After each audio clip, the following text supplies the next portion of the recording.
നീ ഇങ്ങനെ അണിഞ്ഞൊരുങ്ങി നടന്നുകൊണ്ട് ഒന്നും ഒരു കാര്യമില്ല. ഒന്നുകിൽ ആ ഭരതംപിള്ള നിന്നെ കല്യാണം കഴിക്കണം, അല്ലെങ്കിൽ നാട്ടുകാരൊക്കെ വിളിച്ചു വരുത്തി അയാളെ കൊണ്ട് കല്യാണം കഴിപ്പിക്കണം. അതെങ്ങനാ മാജി? അതിനാടി ബുദ്ധി വേണമെന്ന് പറയുന്നത്. പെണ്ണുങ്ങളായ ഇങ്ങനെ ചില തന്ത്രങ്ങളൊക്കെ കയ്യിൽ വേണം. ഒരു പെണ്ണ് മനസ്സ് വെച്ച വീഴാത്ത ഏത് പ്രമാണിമാരാടി ഈ നാട്ടിലുള്ളത്? അയാൾക്ക് അതിലൊന്നും വലിയ താല്പര്യമില്ല. അയാൾക്ക് മകളെന്ന ഒറ്റ വിചാരേ ഉള്ളൂ. ഇങ്ങനെയുണ്ട് ഒരു മനുഷ്യൻ. മകളെ കെട്ടിച്ചു വിട്ടാ പിന്നെ ഈ സ്വത്ത് മുഴുവൻ വല്ല അലബലാദിയുടെ കയ്യിൽ പോവും. അതുകൊണ്ടാ ഞാൻ പറയണേ, നീ എങ്ങനെയെങ്കിലും അയാളൊന്ന് വളച്ചെടുക്കണമെന്ന്. ഞാൻ ശ്രമിക്കാഞ്ഞിട്ടല്ല മാജി, അങ്ങനെ വീഴണ്ടേ?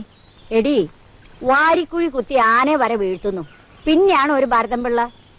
നിന്നോട് ഞാൻ പലപ്പോഴും പറഞ്ഞിട്ടുള്ളതാ, രാത്രി അവിടെ തന്നെ താമസിക്കുന്നു. അല്ലെങ്കിൽ തന്നെ ആ രാവുണ്ണേട്ടന് എപ്പോഴെന്നെ സംശയ. രാവുണ്ണേട്ടൻ എടി, അവൻ പോട്ടടി. അവന്റെ വീട്ടിൽ മുതലാളി എപ്പോഴും പോകുന്നുണ്ടെന്നാ നാട്ടുകാരുടെ സംസാരം.